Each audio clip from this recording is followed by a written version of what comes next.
Assalamualaikum warahmatullahi wabarakatuh. Selamat pagi, salam sejahtera untuk kita semua.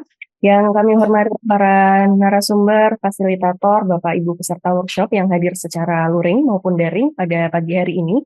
Puji syukur kita panjatkan kehadirat Allah Subhanahu wa taala karena atas rahmatnya pagi hari ini kita dapat bersama-sama mengikuti sesi pertama dari workshop manajemen strategik untuk penguatan sistem kesehatan daerah, penyusunan renstra yang berbasis data dan berkelanjutan. Workshop ini terselenggara atas kerjasama antara Departemen Kebijakan dan Manajemen Kesehatan bersama Pusat Kebijakan dan Manajemen Kesehatan FKKMK Universitas Gadjah Mada. Perkenalkan, nama saya Ikhlasul Amalia. Pada pagi hari ini saya akan bertugas sebagai moderator sekaligus nanti akan sedikit berbagi dan memantik diskusi pada hari ini. Dan bagi Bapak Ibu, mungkin ada beberapa pengumuman yang akan kami sampaikan sebelum kita masuk ke dalam materi pada pagi hari ini. Jadi workshop ini merupakan seri, akan ada beberapa pertemuan di setiap Sabtu mulai tanggal 11 April hari ini. Dan di layar sudah nampak Bapak Ibu nanti akan ada beberapa agenda. Yang pertama nanti akan ada pretest di awal dan juga posttest di akhir. Namun mungkin saat ini karena sedang ada kendala dari pelataran sehat akan diumumkan kemudian di WhatsApp group terkait dengan waktu pengerjaan pretest dan juga posttest. Hari ini kita akan membahas mengenai dua topik, yaitu yang pertama terkait dinamika sistem kesehatan, peran lembaga, dan manfaat manajemen strategik. Kemudian nanti akan ada topik yang kedua terkait dengan perencanaan kesehatan pusat dan daerah, dan keterlibatan swasta. Nah, di antara pertemuan-pertemuan ini sebenarnya nanti akan ada penugasan mandiri yang bersifat asinkron. Bagi mahasiswa yang bergabung, ini bersifat wajib, namun nanti bagi Bapak Ibu dari Dinas Kesehatan, rumah sakit, maupun organisasi lainnya, hal ini bersifat opsional. Silakan bagi Bapak Ibu yang ingin ikut mengerjakan penugasan mandiri, dipersilahkan, tapi nanti jika mungkin berhalangan atau ada satu lain hal, juga tidak masalah. Kemudian nanti pertemuan yang kedua akan dilaksanakan pada tanggal 18 April terkait dengan siklus perubahan strategis untuk Dinas Kesehatan, organisasi profesi, kolegium, dan berbagai lembaga non-profit di bidang kesehatan. Kemudian nanti masuk ke modul yang kedua di hari Sabtu tanggal 2 Mei akan ada ada tiga topik. Yang pertama terkait prinsip rencana strategis dan kepemimpinan dalam perubahan struktur organisasi, kemudian akan membahas juga terkait penyusunan visi misi, serta indikator performance lembaga non-profit. Kemudian nanti selanjutnya tanggal 9 Mei akan ada topik mengenai penyusunan analisis SWOT dan juga isu-isu pengembangan, kemudian penyusunan visi misi secara langsung dan juga strategi program 5 tahunan. Di pertemuan yang kelima, tanggal 16 Mei, akan ada topik mengenai penyusunan program tahunan dengan memadukan kegiatan-kegiatan dengan sumber pendanaan yang berbeda. Kemudian akan membahas lebih detail juga terkait sumber-sumber anggaran dan metode penyusunan anggaran. Dan di pertemuan yang terakhir, nanti pada tanggal 23 Mei 2026, akan dibahas topik mengenai leadership atau kepemimpinan dalam menginisiasi manajemen strategi. Bagi Bapak Ibu mungkin yang belum ter-enroll di pelataran sehat, nanti bisa menghubungi tim yang sudah ada di WhatsApp group untuk minta di-enrollkan. Dan mungkin nanti kalau apabila ada Bapak Ibu dari Dinas Kesehatan, Puskesmas, atau organisasi kesehatan lainnya yang ingin mengajak temannya mungkin untuk bergabung juga dipersilahkan. Dan pada pertemuan kali ini, kita akan membahas topik, mungkin nanti topik yang pertama akan dibahas oleh Prof. Laksono Trisnantoro. Beliau merupakan profesor dan juga dosen di Departemen Kebijakan dan Manajemen Kesehatan. Namun karena beliau belum hadir, kita akan membahas sedikit terkait latar belakang diselenggarakannya webinar atau workshop pada pagi hari ini. Oke, jadi ada beberapa hal mungkin sebagai pengantar mengapa topik ini diangkat menjadi isu yang penting untuk kita bahas. Yang pertama adalah karena banyak perubahan regulasi besar pasca adanya UU Kesehatan, sehingga perlu sinkronisasi visi pusat dan juga program-program yang ada di daerah. Kemudian juga adanya kepala daerah baru yang sebenarnya satu sisi dapat membawa peluang dan satu sisi dapat menjadi tantangan. Yang ketiga adanya efisiensi atau keterbatasan anggaran sehingga menuntut daerah untuk dapat menentukan prioritas yang lebih tajam. Dan yang terakhir bahwa program-program di bidang kesehatan tidak bisa dikerjakan hanya oleh pemerintah, namun juga perlu kolaborasi lintas sektor. Sehingga dapat disimpulkan bahwa kita saat ini sedang masuk ke fase baru di mana perencanaan kesehatan harus lebih selaras, lebih berbasis data, dan juga lebih kolaboratif. Untuk itu, kita akan, oke, baik. Saya baru dapat kabar karena Prof. Laksono baru bisa mengisi 30 menit lagi, berarti izinkan saya menukar. Berarti nanti saya akan memberikan materi yang pertama, kemudian nanti akan dilanjutkan materi dari Prof. Laksono. Oke, baik. Mungkin melanjutkan, Bapak Ibu sekalian, jika kita melihat dari peta perencanaan kesehatan di Indonesia sendiri, ada setidaknya 3 level pemangku kepentingan atau pemangku kebijakan yang terlibat, baik di tingkat pusat, regional atau daerah, dan juga stakeholder lainnya seperti sektor private atau swasta, kemudian BUMN, dan juga publik atau masyarakat itu sendiri.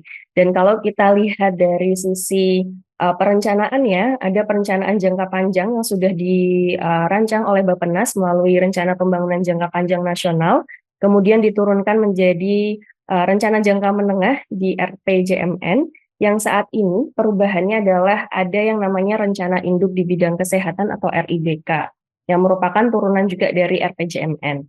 Kemudian RIBK ini yang kemudian diterjemahkan atau diturunkan baik di tingkat kementerian maupun di tingkat daerah, dan diterjemahkan kembali dalam rencana jangka pendek tahunan, baik di tingkat kementerian dengan APBN-nya dan juga rencana kerja OPD dan APBD di daerah.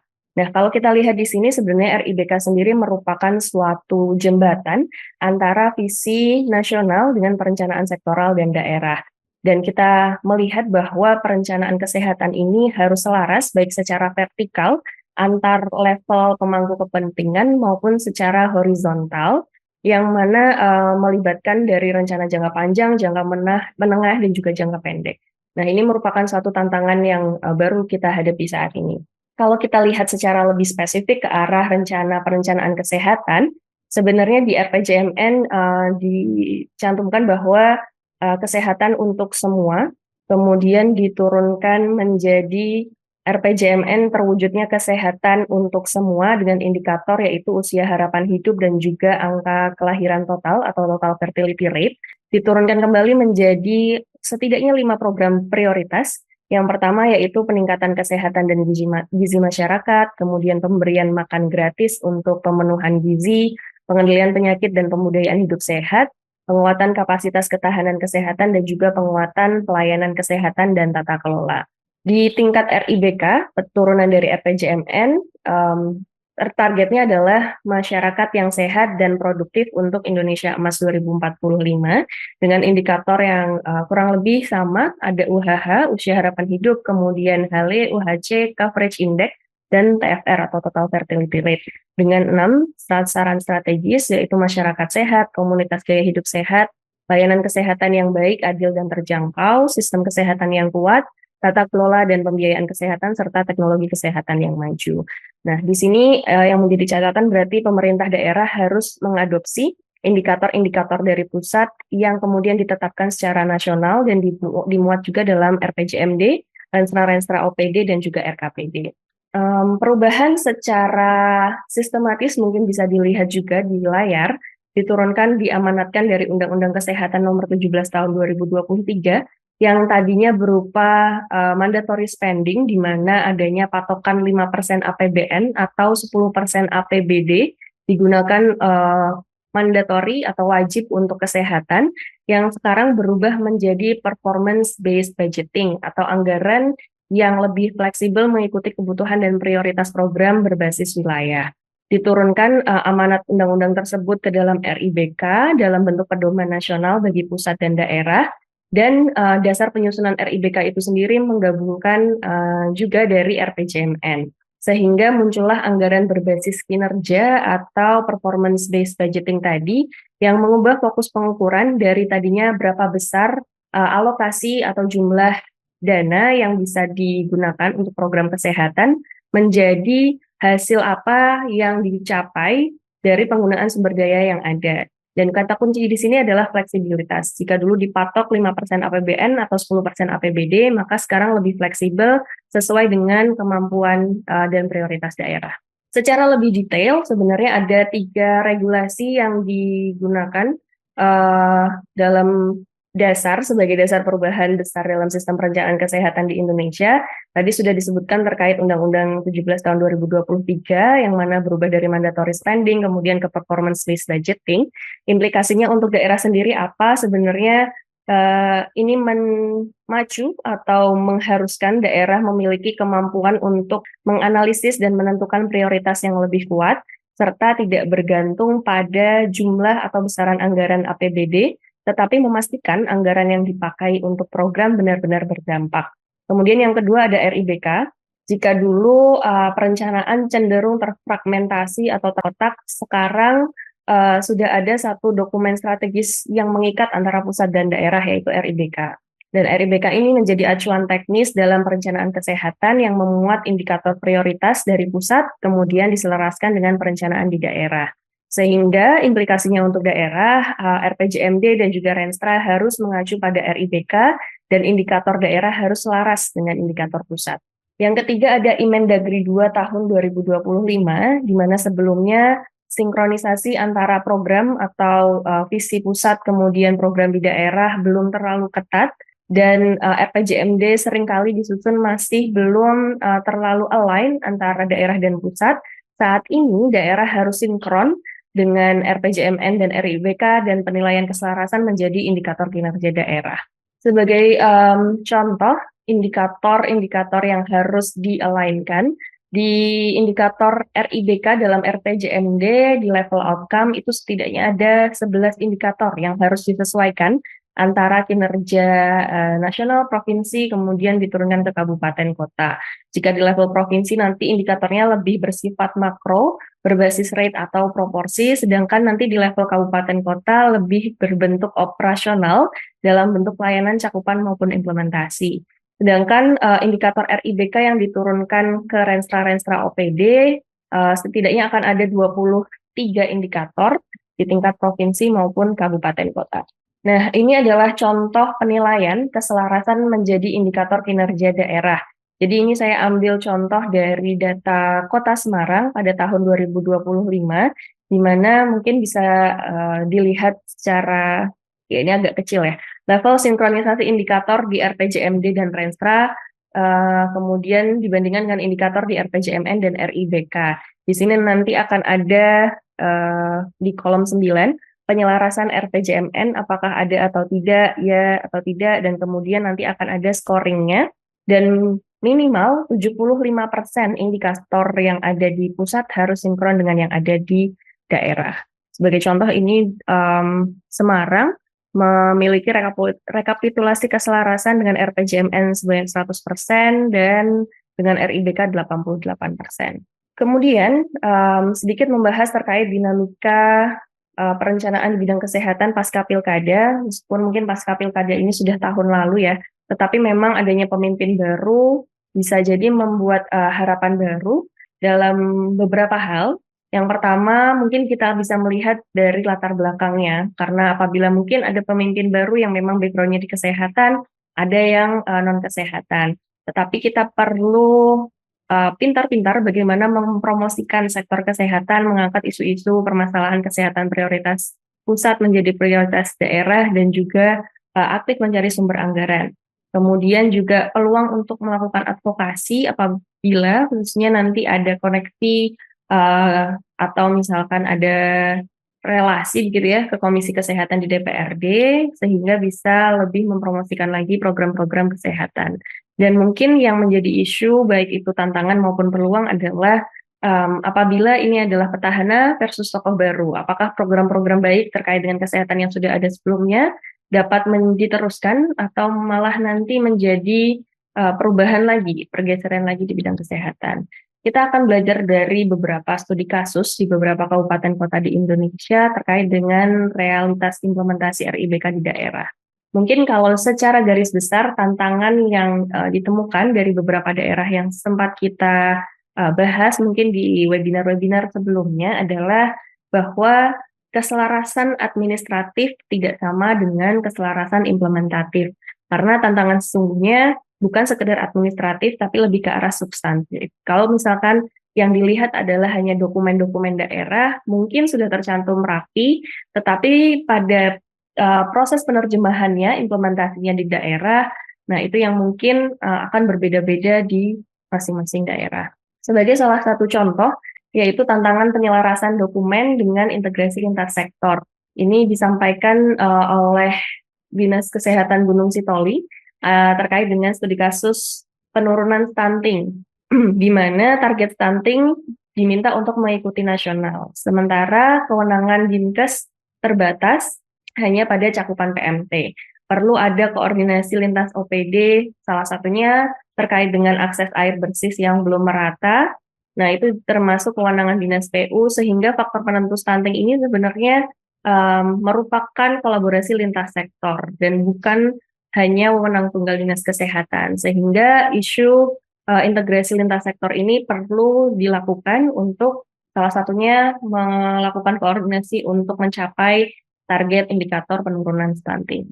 Kemudian tantangan yang kedua adalah terkait dengan ketersediaan anggaran, karena saat ini memang terjadi efisiensi pemotongan anggaran, dan pemotongan anggaran ini ternyata di provinsi ataupun kabupaten kota dengan pendapatan asli daerah yang rendah memiliki pengaruh yang lebih besar dibandingkan yang PAD-nya tinggi. Dan ini menjadi tantangan tersendiri untuk mengeksekusi program-program kesehatan di lapangan.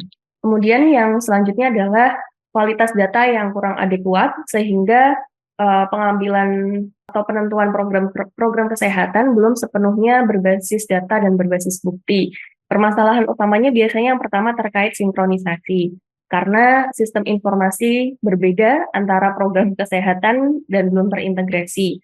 Masih terlalu banyak, ada yang manual, ada yang mulai bertransformasi ke digital, ada yang gabungan antara keduanya atau hybrid, tapi datanya belum sinkron satu sama lain.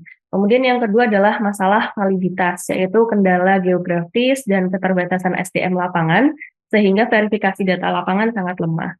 Dan yang ketiga adalah budaya yang mungkin seharusnya ini perlu kita refleksikan dan kita perbaiki bersama, yaitu bahwa pelaporan data dilakukan semata-mata hanya menggugurkan kewajiban administratif, tetapi bukan untuk benar-benar melakukan analisis substantif kebutuhan yang ada di daerah. Sebenarnya ini merupakan suatu efek domino. Yang pertama adalah karena sulit menentukan baseline, karena nggak ada data dasar yang valid, sehingga pengukuran satu daerah untuk menentukan angka indikator RIBK itu terkadang ada kesulitan di sana. Yang kedua, karena kesulitan menetapkan baseline, sehingga monitoring dan evaluasi tumpul. Kualitas inputnya saja sudah rendah, tidak tahu dasarnya, sehingga evaluasinya juga lebih ke arah administratif dan bukan ke arah substantif. Yang ketiga, perencanaan yang dilakukan menjadi tanpa bukti karena datanya kurang kuat, sehingga tidak ada evidence-based planning yang baik. Dan siklus ini bisa berulang di tahun-tahun sebelumnya apabila tidak ada perbaikan di daerah. Selanjutnya ada yang namanya silo sektoral dan ketidakpastian fiskal. Jadi silo ini adalah anggapannya seperti kotak-kotak atau bulatan-bulatan di mana data-data yang dimiliki oleh masing-masing OPD itu masih, atau bahkan mungkin masing-masing divisi gitu ya, itu masih terkotak-kotakan dan tidak terintegrasi satu sama lain. Data kesehatan hanya dipegang oleh orang kesehatan, kemudian data pendidikan hanya oleh dinas pendidikan, dan data infrastruktur juga begitu, sehingga tidak ada kerjasama dan kolaborasi yang memudahkan untuk mencapai suatu target indikator tersebut. Kemudian yang kedua adalah keterbatasan anggaran dan regulasi, di mana di berbagai daerah, khususnya daerah terpencil ya, sangat bergantung pada DAK atau DAU. Kemudian mereka juga terbentur siklus antara program strategis RIBK dengan siklus pengesahan APBD tahunan, sehingga dampaknya perubahan regulasi pusat sekecil apapun mengakibatkan ketidakstabilan perencanaan dan putusnya program strategis di daerah. Sebagai contoh, mengapa Dinas Kesehatan tidak mengambil indikator yang sudah ditetapkan, ini salah satu contoh kalau tidak salah dari Kabupaten Madiun, bahwa ada setidaknya 9 indikator yang tidak terakomodir, dan di sini sudah disampaikan juga alasan tidak terakomodirnya. Salah satunya mungkin terkait dengan um, nomor 21 ya, presentasi penerbitan dan pemenuhan komitmen sertifikat pemenuhan komitmen produksi pangan industri rumah tangga atau SPPIRT sesuai dengan standar. Tapi alasan tidak terakomodirnya adalah karena kendali penuh ada di PTSP sebagai lintas sektor, sehingga di sini masalah kolaborasi lintas sektornya yang kurang. Nah, ada alasan-alasan lain yang mungkin di luar tadi yang sudah disebutkan di awal, dan itu memang bisa saja terjadi di masing-masing daerah. Tantangan yang lainnya mungkin terkait dengan penyelarasan indikator. Tadi ya, indikator nasional sudah masuk, tapi belum diterjemahkan menjadi program yang realistis. Kemudian intervensi program, targetnya sudah jelas, tetapi masih ada determinan-determinan utama di luar sektor kesehatan yang memerlukan koordinasi lintas sektor. Kemudian adanya kompleksitas indikator yang membuat fokus itu menjadi kabur dan sulit menentukan prioritas. Kemudian terkait dengan fiskal dan pembiayaan, program kebanyakan dirancang sesuai dengan target nasional, sedangkan kapasitas fiskal di daerah itu terbatas. Kemudian terkait dengan koordinasi lintas sektor, tadi kurang lebih sudah dibahas, data dan perencanaan juga tadi sudah dibahas, bahwa kadang data tidak sinkron, tidak valid, kemudian pelaporannya masih bersifat administratif. Nah, mungkin ada setidaknya 4 hal strategi yang harus dilakukan untuk daerah agar bisa melakukan penyelarasan dokumen dengan lebih baik. Yang pertama yaitu penguatan data dan bukti. Ini sebenarnya yang paling krusial juga. Jadi perlu adanya integrasi data lintas program, jika memungkinkan ada juga dashboard monitoring untuk masing-masing program. Kemudian yang kedua adalah penguatan koordinasi dan tata kelola. Perlu adanya forum lintas OPD rutin, misalnya 1 bulan sekali, kemudian ada indikator-indikator lintas sektor yang harus disinkronkan, kemudian rencana aksi terintegrasi antar OPD. Yang ketiga adalah penguatan kepemimpinan dan kapasitas, karena di sini keterlibatan dan komitmen pimpinan adalah satu hal yang penting untuk menggerakkan koordinasi dan tata kelola, dan pembiayaan, dan data dan bukti juga. Jadi perlu untuk adanya penguatan kepemimpinan dan kapasitas perencanaan. Kemudian yang terakhir adalah penguatan pembiayaan dan kemitraan. Nah, disinilah peran yang mungkin seringkali terlewat adalah kolaborasi dengan pihak swasta, CSR, LSM, ataupun BUMN, BUMD yang ada. Dan juga mungkin perlu pengembangan juga kapasitas untuk mencari donor dan sumber alternatif lainnya.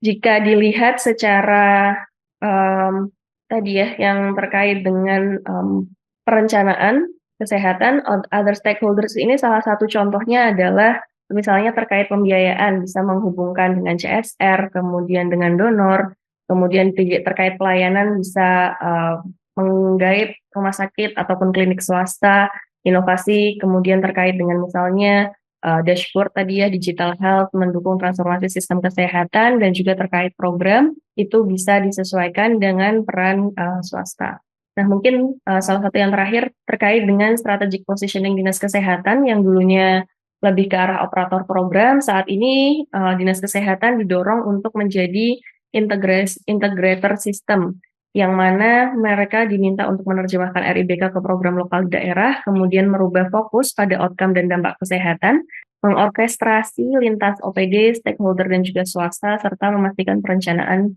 yang ada berbasis dengan bukti.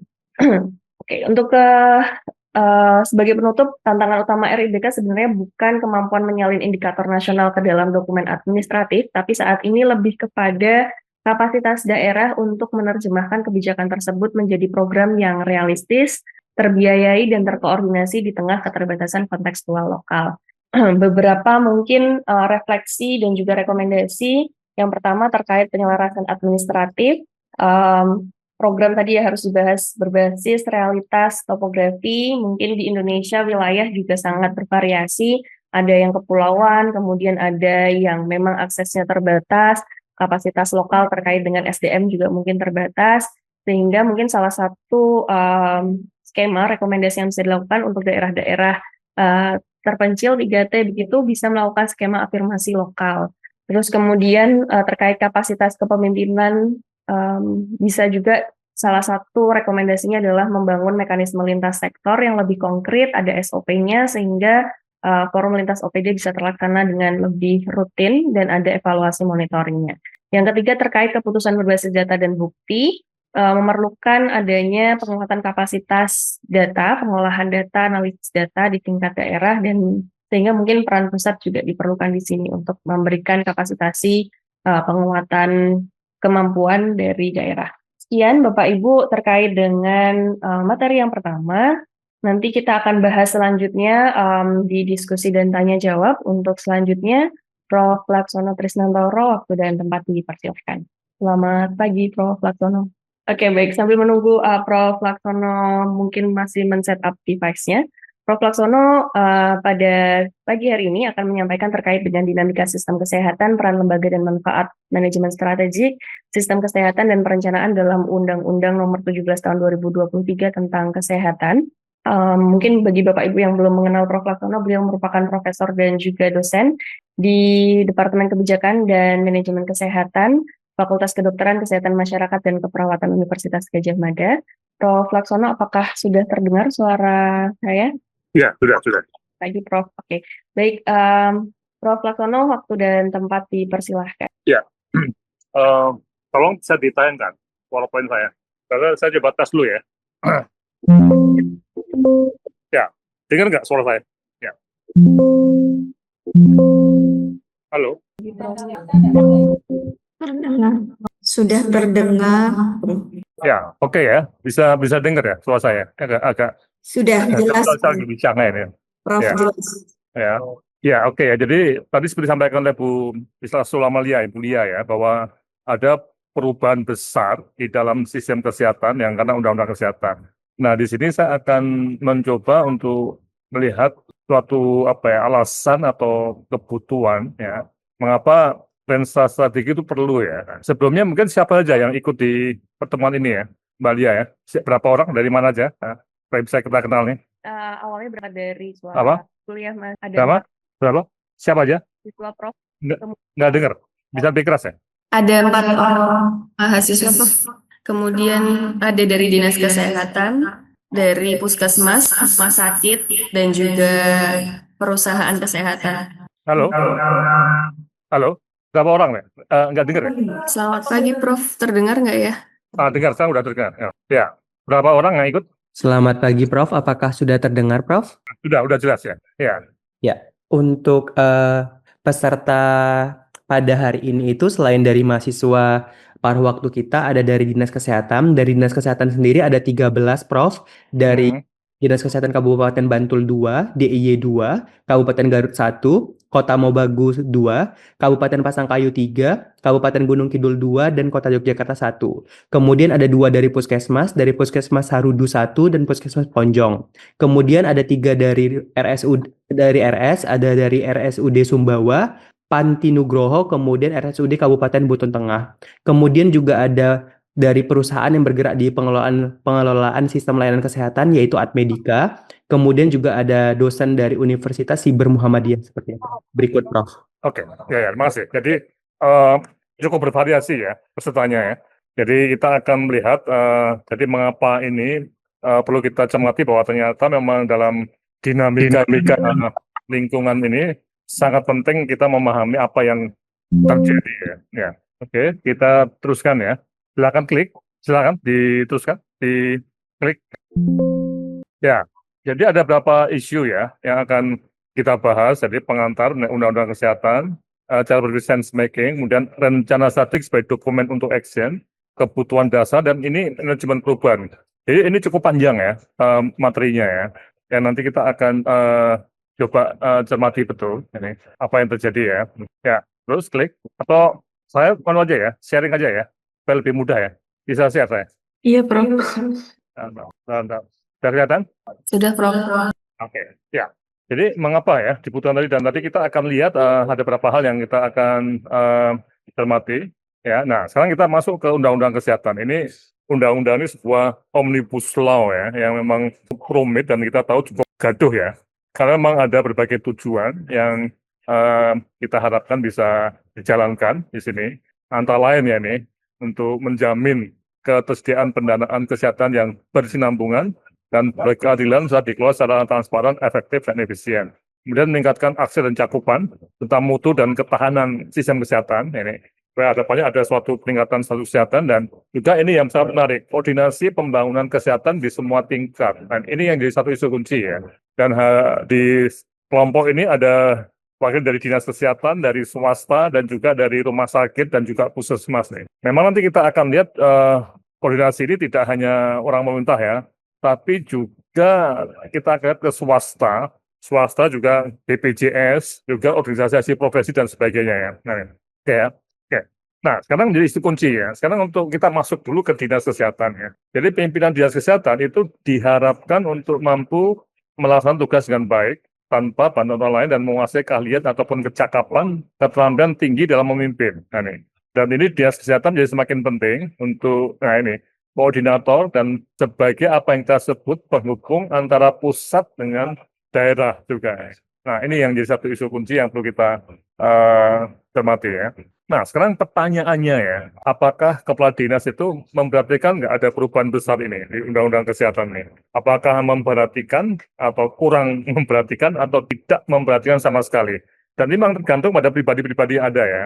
Nah, karena itu, kita akan masuk pada apa yang kita sebut sebagai model berpikir sense making untuk mampu melakukan analisis situasi. Nah, ini yang kita harapkan ya. Ada berbagai tren penting ya di Indonesia ini mengenai pola penyakit, gangguan politik, pemilihan daerah. Kalau di satu provinsi yang di Kaltim ya, ini sama ada di DIY ataupun provinsi DKI Bali ya, itu bagaimana perkembangan di daerah tadi yang lokal tadi ya. Ini contoh di Kaltim. Nah, untuk itu kita perlu melihat tren apa yang ada plus, nah ini bagaimana undang-undang kesehatannya akan kita kelola dengan sebaik-baiknya. Yang akan kita tafsirkan untuk meningkatkan status kesehatan ya, karena respon kita itu harus betul-betul masuk pada satu logika ya, respon dinas kesehatan ya, untuk meningkatkan status kesehatan masyarakat. Sehingga ini ada satu model sense making yang mendeteksi perubahan ya, kemudian pimpinannya, kepala dinas kesehatan ataupun di rumah sakit atau puskesmas dan juga BPJS, organisasi profesi itu memahami ya. Kemudian berusaha untuk menafsirkan ya, dan melakukan tindakan sebagai respon untuk yang sifatnya itu mungkin yang adekuat ya. Nah, ini jadi satu isu kunci ya. Oke.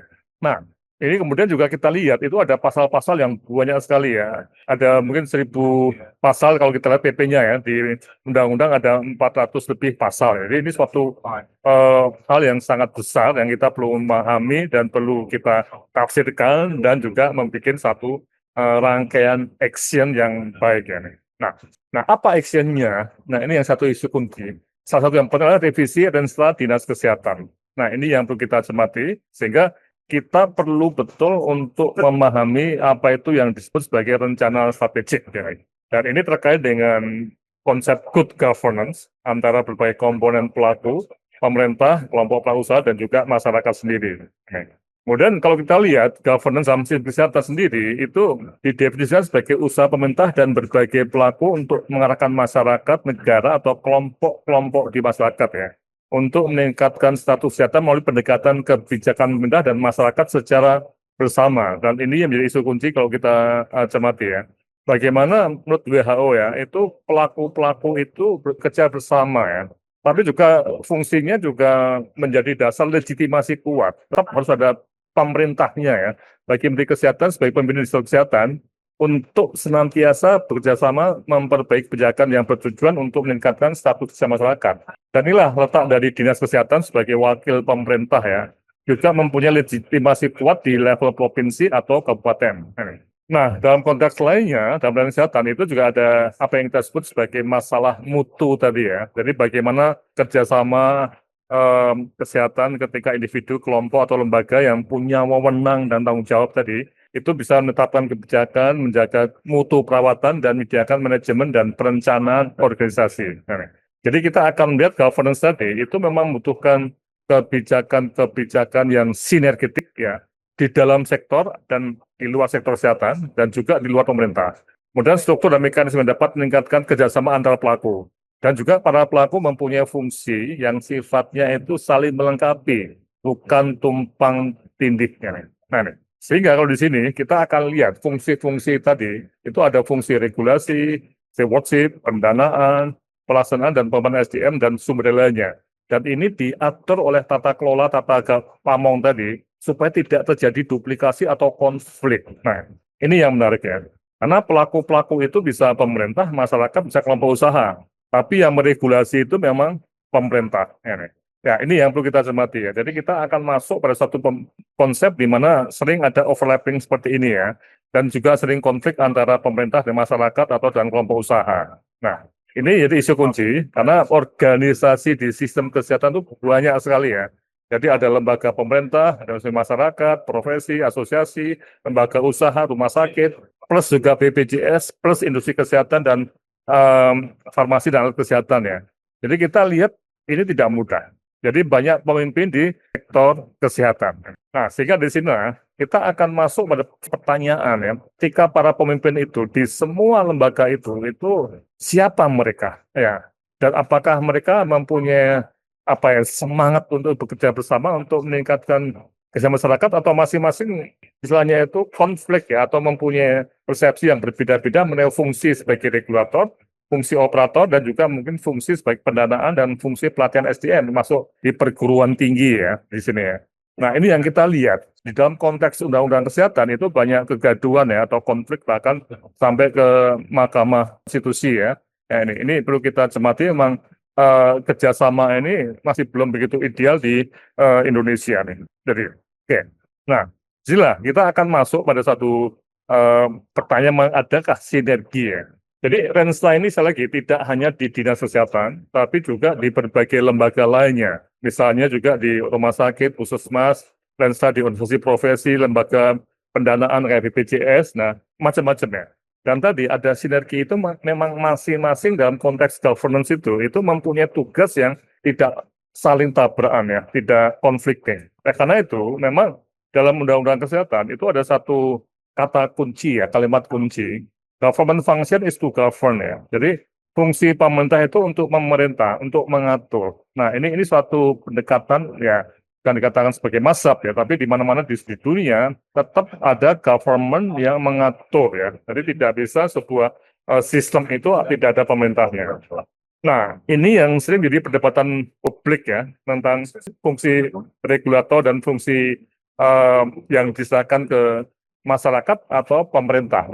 Nah, ini ada masyarakat yang tidak berperan sama sekali. Jadi pemerintahnya sangat kuat ya. Tapi juga ada sebelah kiri itu pemerintahnya tidak berperan sama sekali. Nah, ini yang sering terjadi ke satu konflik atau kebingungan mengenai fungsi tadi. Contoh ya, dalam konteks dokter ya, itu pernah ada satu masa di kolonial yang pemerintah kolonial sangat keras ya di sini ya, mengatur semuanya. Jadi, industri profesi tidak punya banyak pengaruh. Tapi di tahun 2004 dengan Undang-Undang Praktek Kedokteran itu justru organisasi profesi diberi banyak wewenang. Pemerintahnya lemah di sini. Nah, Undang-Undang 17 itu mencoba untuk mengembalikan ke tengah supaya lebih stabil tadi ya.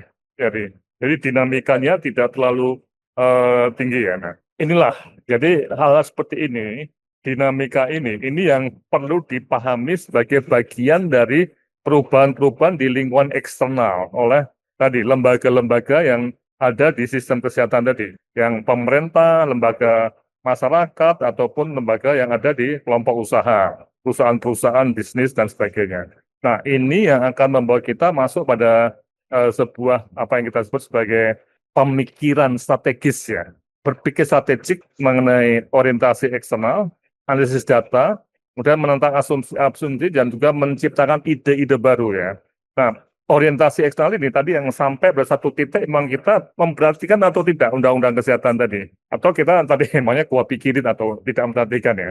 Nah dari sinilah kemudian ada suatu perubahan strategi ya, ada analisis situasi, analisis eksternal internal, kemudian perubahan strategi baru, implementasi yang akan dijalankan dan akan dilihat sebagai satu looks feedback apakah memang lembaga kita meningkat nggak peranannya atau efektivitasnya. Nah, sehingga memang ini ada suatu kajian kondisi hingga saat ini, ada faktor historis kita, kemudian dilihat situasi saat ini, kita masih cocok nggak mendatangnya ini. Jadi, tadi action sebagai salah satu respon menghadapi dinamika lingkungan, khususnya undang-undang kesehatan tadi, itu merupakan bagian dari kajian masa lalu dan sekarang, dan juga bagaimana kita memproyeksikan masa mendatang. Nah, sehingga ada ABC of Renstra tadi ya, jadi A itu di mana kita berada, B kemana kita ingin menuju, dan C bagaimana kita akan sampai ke sana. Nah ini, visi, misi, dan tujuan itu akan mendorong atau membawa kita sebagai pedoman ya untuk menuju satu titik B tadi.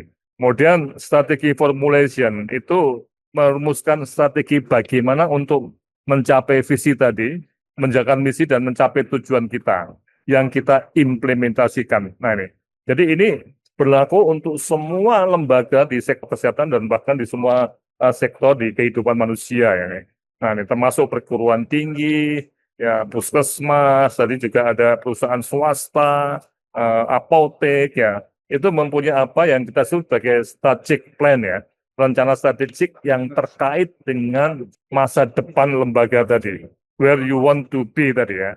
Nah, ini satu hal yang perlu kita cermati. Kita tidak bisa, tanda kutip ya, membuat sesuatu itu hanya pasrah ya, tidak ada suatu rencana atau seperti biarkan air mengalir, kita mengalir seperti air ya, kemanapun kita menuju ya itulah takdir kita. Anda, kita mempunyai dari ikhtiar di mana ada where you are, where you want to be, dan how to get there. Jadi ABC-nya. Nah ini memang cukup rumit. Nanti kita akan masuk pada di sini untuk create public value-nya untuk memenuhi tugas kita sebagai dinas kesehatan atau rumah sakit, tugas lembaga kita ya, dan kita memimpinnya tadi ya.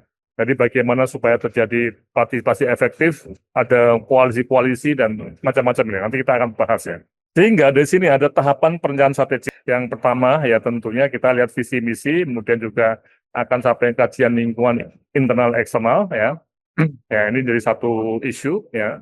Kemudian perencanaan sendiri mulai dari pengembangan 5 tahun ke depan sampai tahapan pencapaian sasaran dan programming and budgeting tadi. Tahunan ya untuk merencanakan dan menganggarkan, kemudian pelaksanaannya dan pengendaliannya. Nah, jadi ini suatu siklus rasional ya untuk membawa lembaga kita itu menjadi tadi cocok untuk perubahan lingkungannya tadi. Oke. Nah, ini banyak prosedurnya ya yang kita akan lihat pada initial agreement-nya ya di sini ya. Kita akan masuk tadi lebih detail sampai kita menghasilkan satu dokumen untuk yang disebut sebagai rencana strategik ya. Jadi dari apa yang ada di sini kita detailkan seperti di sini ya. Nah, sehingga kalau kita lihat prosesnya itu berada di sini B dan S di mana kita berniat untuk bikin perubahan Renstra, dan itu juga mungkin juga perintah undang-undang ya. Dan stakeholders utama untuk dinas kesehatan, bupati wali kota juga memerintahkan harus bikin tadi. Ya, oke ya. Nah ini nanti bisa dilihat, nanti kita akan bahas. Nah sebelumnya saya akan berhenti dulu di sini. Mohon peserta bisa memberikan semacam respon bagaimana situasi untuk dinas masing-masing atau lembaga masing-masing dalam konteks apakah ada revisi Rensa atau tidak nih menghadapi perubahan lingkungan yang sangat kuat ini. Silakan. Silakan kalau ada komentarnya atau mohon Mbak Lia untuk di-upload. Ya, halo, bisa didengar? Masih belum dengar ya? Silakan. Kalau ada pertanyaan atau komentar, Mbak Lia ada ya? Enggak dengar ya? Terdengar, Prof. Nah, sekarang dengar. Iya. Iya, silakan Bapak Ibu apabila ada pertanyaan ataupun mungkin ada sharing terkait dengan penyusunan Renstra di institusi masing-masing, dipersilahkan. Atau kalau susah, semua peserta nulis di chat ya. Apakah sudah terjadi perubahan Renstra atau revisi Renstra dalam konteks adanya Undang-Undang Kesehatan 2023? Tolong deh ditulis di chat ya supaya kita bisa komunikasi. Kalau enggak nanti susah nih. Silakan. Ya, mungkin Silakan dia di chat. sambil menunggu menulis, Prof, apakah mau dilanjutkan terlebih dahulu? Nanti saya bacakan kalau misal sudah ada yang menulis di chat. Halo. Silakan nulis ya. Semuanya ya. Oke, dari Dr. Kartika ya.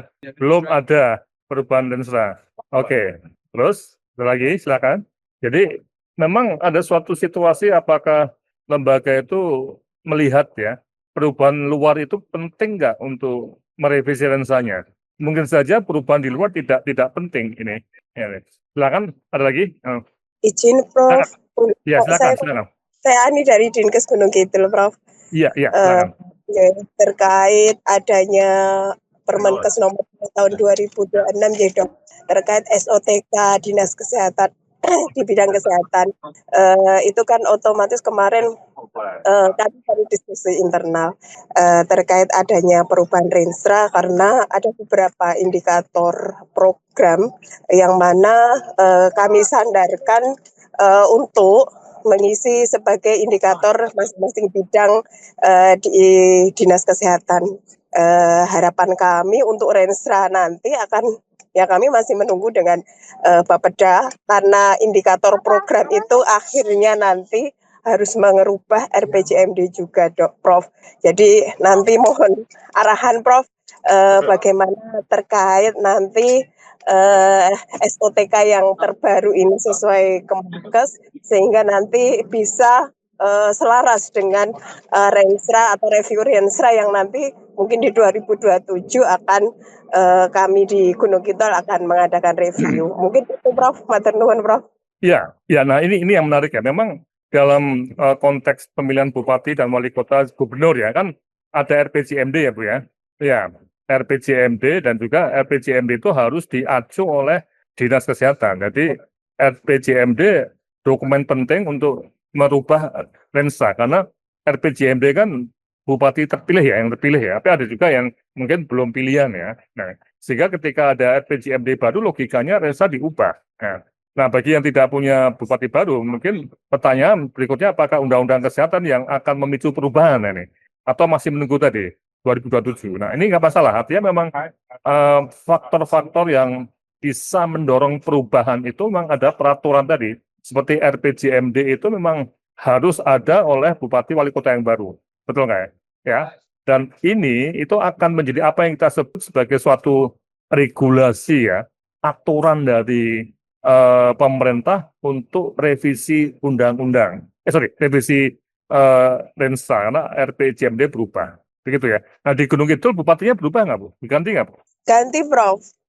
Jadi kami sudah menyusun Renstra baru 2025-2009, namun terkait adanya Permenkes terkait SOTK yang mana bidang-bidang di Dinas Kesehatan itu dirombak total ya, hampir semua bidang ini SOTK-nya berbeda, jadi untuk nomenklaturnya berbeda, jadi otomatis karena kami untuk indikator programnya itu per bidang di Dinas Kesehatan otomatis nanti harus merubah lagi ngaten Prof, kemarin arahan dari Bapeda.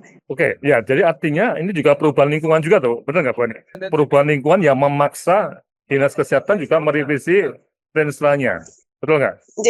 Ya, jadi mungkin dari Kemenkes juga ada ketika membuat regulasi yang baru mungkin juga mempertimbangkan karena tidak semua daerah itu bisa langsung untuk menyesuaikan nomenklatur yang ada. Jadi kami harus merubah Renstra, harus merubah ada perda baru terkait SOTK dan sebagainya. Dan imbasnya nanti mungkin di Renstra yang kami susun di 2025 kemarin. Mungkin gitu, Prof. Ya, betul. Nah, ini yang menjadi isu kunci, Bu ya. Ini harus berubah. Nah, sehingga ini momentumnya pas sekali ya. Nah, Gunung Kidul untuk berubah tadi ya, merubah Renstra ya. Bagaimana yang lainnya? Teman-teman yang lain masuk di chat nggak, Mas? Ya. Coba semua peserta ya, tolong diminta untuk menggambarkan tadi ya. Jadi Ibu Wulandari dari mana nih? Saya dari mahasiswa KMP KPW, Prof. Iya, oke. Tapi kerja di mana?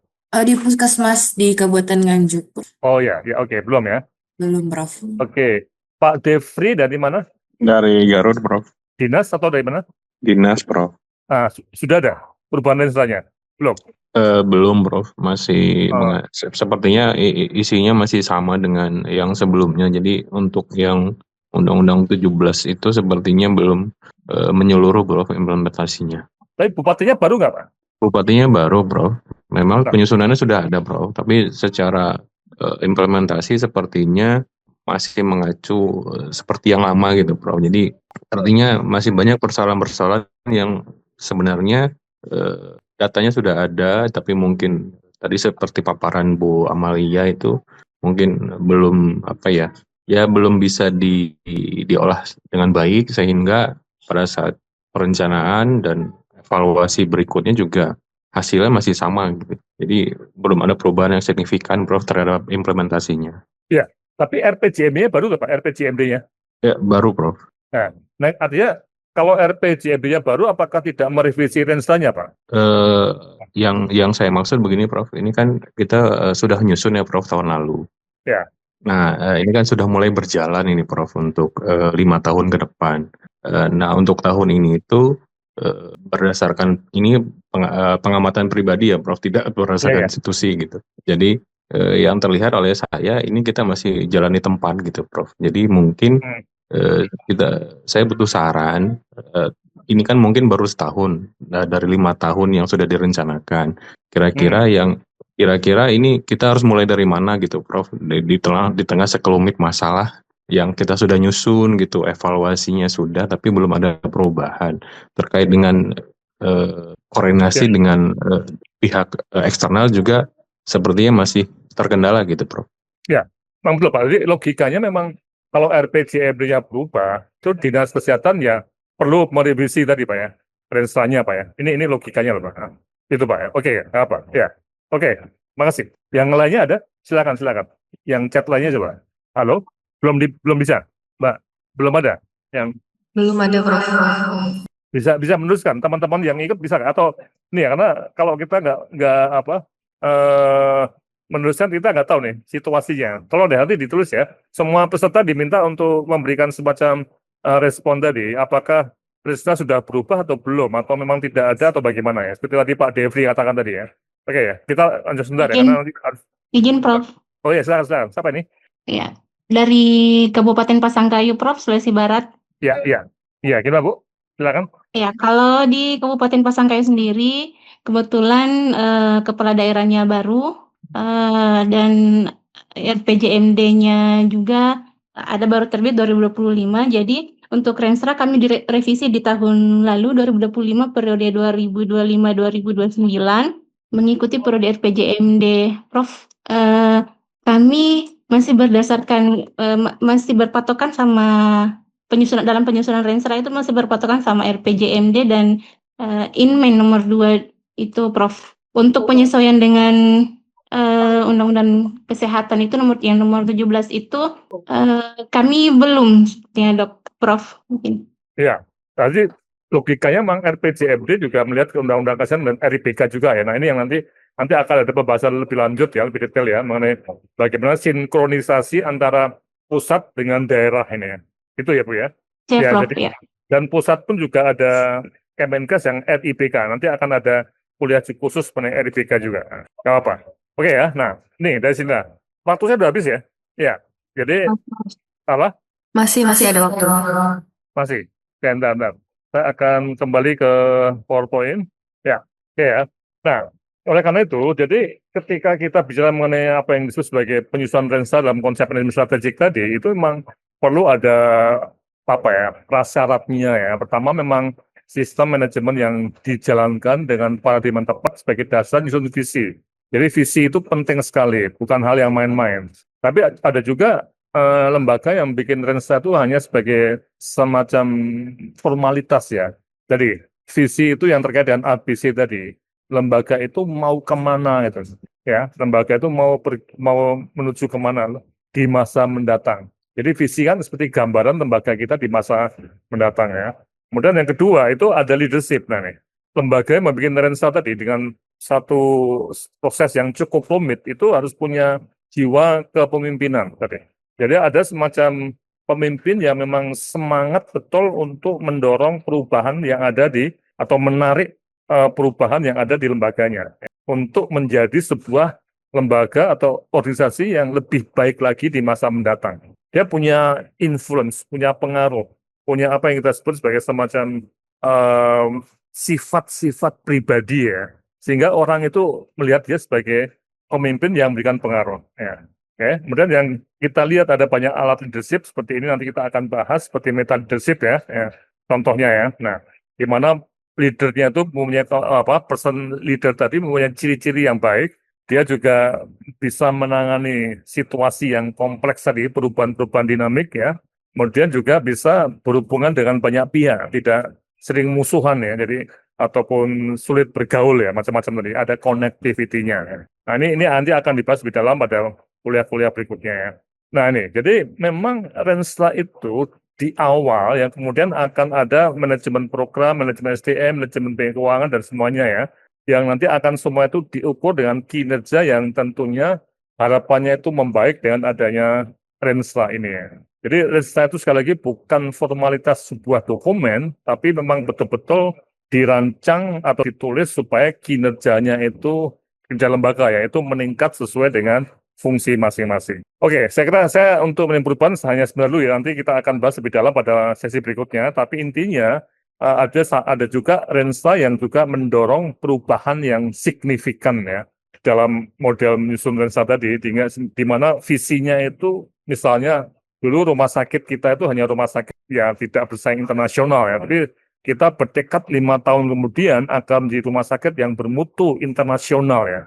Dan ini ada komponen perubahan yang sangat kuat yang tentunya kita akan masuk pada perubahan organisasi yang saya kira nanti akan dibahas pada pertemuan berikutnya ya. Karena ini menyangkut apa yang kita sebut sebagai berbagai model perubahan yang perlu dipahami oleh SDM lembaga ya. Misalnya dari Koters dan sebagainya. Tapi nanti kita akan bahas lebih dalam di kuliah-kuliah berikutnya ya. Oke, jadi terakhir, ini memang kita harus mencermati undang-undang kesehatan ya.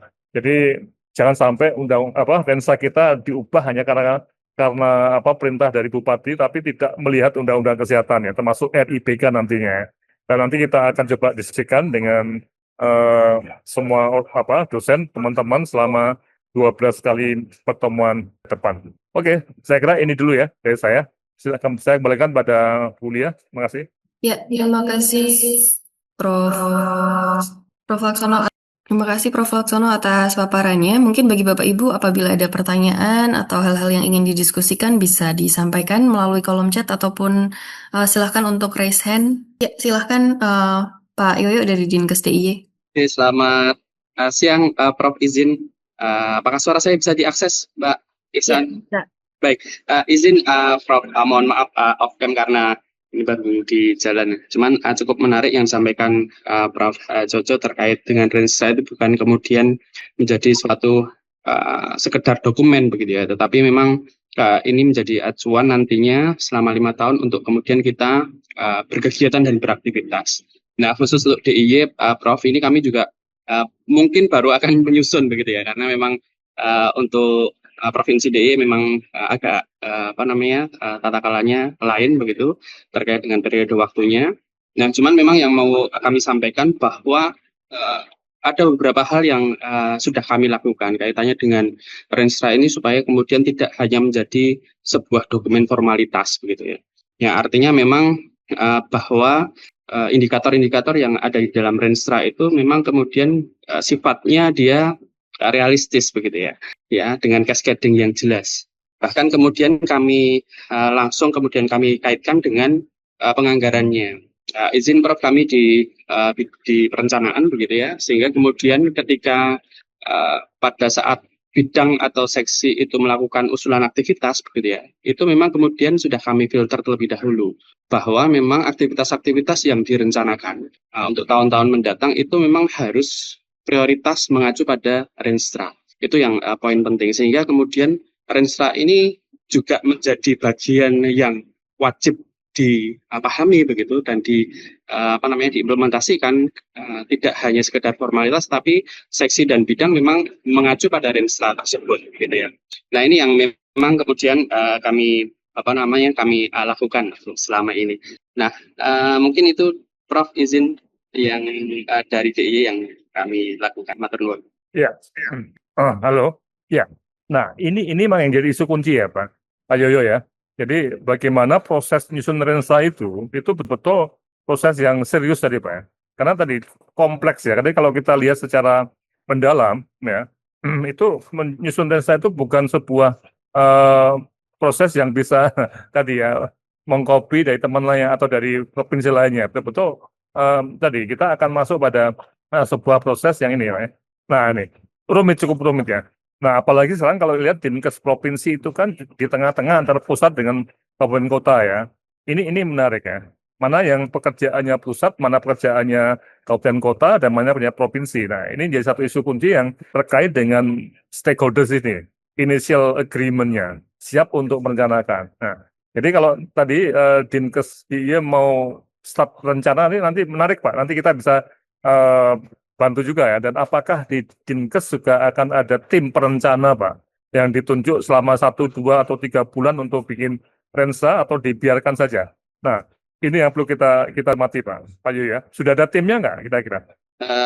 Mungkin kalau secara resmi belum ada, Prof. Cuman gambaran sudah ada beberapa yang memang kemudian kita libatkan. Ada ya, Pak Yu, timnya itu ada nggak Pak? Timnya untuk secara resmi by SK belum ada, Prof. Cuman gambaran terkait dengan tim yang akan dibuat sudah. Oke. Yang akan kita mulai di akhir 2026 untuk perancangan ke depan. Oke, sudah ada mulai ya Pak ya. Ini dengan Pak Anung ya Pak? Salah ya? Betul ya? Betul, Kadinkesnya Prof. baru ya? Kadinkesnya baru, Dr. Anung. Ya. Jadi ini memang sangat momentum penting untuk Pak Kadinkes baru Pak, untuk benar-benar menyusun lensa yang tadi tidak hanya formalitas, betul menunjukkan visi, apalagi kesehatan di Jogja itu harapan bangsa kita itu selevel dengan Singapura Pak ya. Jadi itu Pak. Begitu. Ya, Prof. Baik. Jadi kematian ibu bisa 0, 0 ya, seperti ya. Ini yang nggak mudah, tapi kita harus berlari ke sana. Oke, makasih Pak Yu. Ada lagi silakan. Belum saya silakan Bu Lia. Silakan Bapak Ibu mungkin dari dinas kesehatan yang lain atau dari institusi lain. Belum. Oke. Ada, Prof. Kalau belum ya apa? Nanti sambil dipahami ya. Itu saya coba sampai di sini. Terima kasih atas perhatiannya. Saya kembalikan pada Bu Lia untuk tulisannya. Silakan sesuai randonnya. Terima kasih Prof. Laksono atas materinya. Mungkin beberapa hal yang bisa disimpulkan untuk pertemuan pada pagi dan menjelang siang hari ini. Yang pertama adalah adanya perubahan terkait dengan regulasi perencanaan kesehatan di pusat maupun di daerah, sehingga perlunya ada kemampuan bagi daerah untuk menganalisis lebih dalam terkait dengan menentukan prioritas program, kemudian juga mengambil kebijakan berbasis bukti dan data yang ada di lapangan. Kemudian juga perlunya kita untuk memahami terkait dengan konsep sense making dan juga strategic thinking, yaitu memahami bagaimana perubahan lingkungan, kemudian menafsirkan dampaknya seperti apa, dan bisa menerjemahkannya menjadi aksi yang konkret seperti revisi Renstra yang adaptif dan berbasis data. Mungkin untuk pertemuan pertama ada masih ini ya, Bapak Ibu mungkin bisa sharing-sharing lebih lanjut juga nanti di grup WhatsApp apabila ada pertanyaan mungkin atau ada kasus di daerah masing-masing seperti apa atau di institusinya seperti apa. Silahkan digunakan juga grupnya untuk bisa berbagi dan mungkin nanti akan bisa kita bahas di pertemuan-pertemuan selanjutnya. Mungkin dari saya cukup sekian. Apabila ada hal-hal yang kurang kami mohon dimaafkan, dan apabila sampai ketemu dengan pertemuan yang selanjutnya di Sabtu depan. Ya, tapi mungkin gini Mbak Lia ya, kita belum nanti akan ada semacam PR ya, karena kita juga ingin sekali, tadi yang saya sampaikan tadi belum semua peserta itu menuliskannya, karena itu harusnya kita punyai. Jadi bagaimana situasi masing-masing ya, sehingga sebelum kita tutup, nanti semua peserta itu bikin PR ya, situasi tadi, proses nyusun rensanya itu loh. Ada yang sudah mulai, ada yang tidak. Ini penting sekali untuk kita nanti selama berapa minggu depan itu ya berguna untuk para peserta nih. Jangan sampai ini cuma sebagai omong-omong aja. Paham ya? Ya. Baik. Oke, mungkin kita buat polling cepat gitu ya Prof untuk yang sekarang, atau nanti sambil bisa kita ini juga sebentar. Nanti kita akan kirim semuanya.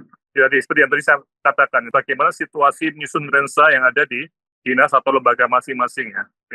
Dari data itu nanti minggu depan kita akan bisa lebih masuk ke prosesnya itu dengan baik ya. Oke, baik. Ya, sebenarnya ini ada polling singkat Bapak Ibu, mungkin nanti bisa diisi atau nanti juga bisa kita kirimkan di grup, tapi mungkin kita lihat sekilas cepat saja. Bagi Bapak Ibu yang tidak berhalangan mungkin bisa di-scan QR code-nya atau bisa langsung masuk ke menti.com kemudian masuk ke kode 72667291. Oke, silakan Bapak Ibu bisa di-scan QR code-nya ataupun masuk secara manual ke menti.com kemudian dimasukkan kodenya 72667291. Kita tunggu 1 menit lagi. Sudah ada 11 peserta yang bergabung, malah berkurang menjadi 9. Oke, kita mulai, mungkin ini sekilas, nanti akan kita perdalam lagi, kita akan buatkan file yang lebih menyeluruh begitu ya. Tapi kita mulai saja. Oke, mungkin kita mulai dengan topik tadi terkait dengan perubahan regulasi perencanaan daerah. Saat ini kita ingin memetakan juga, mungkin Bapak Ibu ada yang sudah berpengalaman lama di dinas kesehatan ataupun di institusi, seberapa familiar sebenarnya terkait dengan perubahan regulasi-regulasi yang ada. Oke. Ternyata masih banyak yang baru sedikit familiar dan belum familiar ya. Mungkin ini juga bisa menjadi catatan nanti ke depannya terkait materi yang akan disampaikan. Harapannya nanti ketika sudah selesai bisa semakin familiar. Oke, kemudian untuk konsep strategic planning yang tadi dibahas sendiri, seberapa familiar Bapak Ibu terkait dengan konsep strategic planning atau perencanaan strategis di daerah maupun di institusi? Oke. Mungkin ini ada beberapa pertanyaan, Bapak Ibu bisa memberikan tanggapan terkait dengan kalimat yang ada. Misalnya saya memahami istilah dan konsep terkait dengan tadi strategic planning, kemudian juga ada sense making, perubahan terkait regulasi-regulasi yang ada, seberapa setuju, sangat tidak setuju, sampai dengan sangat setuju. Oke, mungkin rata-rata sudah cukup baik ya, tapi mungkin harapannya nanti selesai mengikuti seri webinar ini, Bapak dan Ibu bisa semakin memahami terkait dengan konsep-konsep strategic planning dan juga dokumen apa saja yang diperlukan, kemudian apa yang terdampak, apa saja yang harus disinkronisasi, kemudian bagaimana peran Bapak Ibu dalam perencanaan dan juga kesiapan dalam mengikuti perubahan ini. Dan terakhir mungkin Bapak Ibu bisa memasukkan juga hal-hal yang Bapak Ibu ingin pelajari atau ingin dipahami dengan mendaftar di seri webinar kali ini. Mungkin nanti ada topik-topik yang belum kita masukkan, bisa menjadi masukan juga untuk penyelenggaraan selanjutnya. Wow, menarik ya. Jadi ini perlu kita bahas betul ya selama beberapa hari ke depan dari UGM ya, supaya harapan-harapan itu betul terpenuhi. Nah, ini penting nih. Ya. Yep. Ya, misalnya, nah ini, memahami dan bisa menerapkan apa yang telah disampaikan. Ini penting banget ya, karena kita tidak mungkin hanya teori saja, tapi ini betul-betul harus ada aplikasinya di lapangan. Ya, kemudian lebih align dan realistis dengan kondisi daerah. Ya, betul. Ya, oke. Ya, termasuk peran strategis leadership kepala dinas, ini nanti juga akan kita bahas di pertemuan yang terakhir. Kemudian belajar kembali di mana sumbangsih swasta bisa bersinergi. Nah, ini mungkin yang terkait swasta, ya kita perlu memasukkan lebih dalam lagi ya. Bisa mengadaptasi teori dalam aplikasi. Ya, mungkin ini nanti akan menjadi catatan juga untuk kami dan mungkin akan kami sesuaikan lagi terkait dengan konten dan masukannya. Bapak Ibu yang masih ingin memberikan saran dan masukan dipersilahkan untuk mengisi dan mungkin nanti akan ada form lanjutan terkait dengan proses penyusunan Renstra di masing-masing institusi yang akan dibagikan melalui grup WhatsApp. Dan nanti hasilnya akan kita bahas di pertemuan yang selanjutnya. Mungkin begitu Prof. Laksono, apakah ada tanggapan atau penutup? Masih di mute, Prof. Sudah dengar ya? Sudah dengar? Ya. Ya, terima kasih atas harapan-harapan yang disampaikan ke kami ya. Kita akan coba atasi deh, atau kita penuhi, dan yang penting pada pertemuan pertama ini memang ada variasi ya. Dan variasi ini bagus sekali, nanti kita akan bisa melihat swasta, pemerintah, dinas, ada puskesmas, ada rumah sakit juga, mari kita lihat ya. Tapi yang memang yang belum ada itu organisasi profesi dan juga BPJS ya. Ini sekali lagi, penyusun Renstra itu memang lembaga-lembaga ya, tapi semua lembaga itu logikanya harus bersama-sama supaya tidak terjadi tadi konflik peran tadi, sehingga governance-nya sistem itu terjaga dengan baik. Oke, saya kira ini dari saya. Sampai ketemu lagi pada pertemuan berikutnya. Ya, terima kasih Prof. Laksono dan terima kasih Bapak Ibu atas respon dan juga atas partisipasinya pada pagi dan siang hari ini. Sekali lagi kami mohon maaf apabila ada kekurangan dan sampai bertemu di sesi selanjutnya. Selamat siang, Assalamualaikum warahmatullahi wabarakatuh.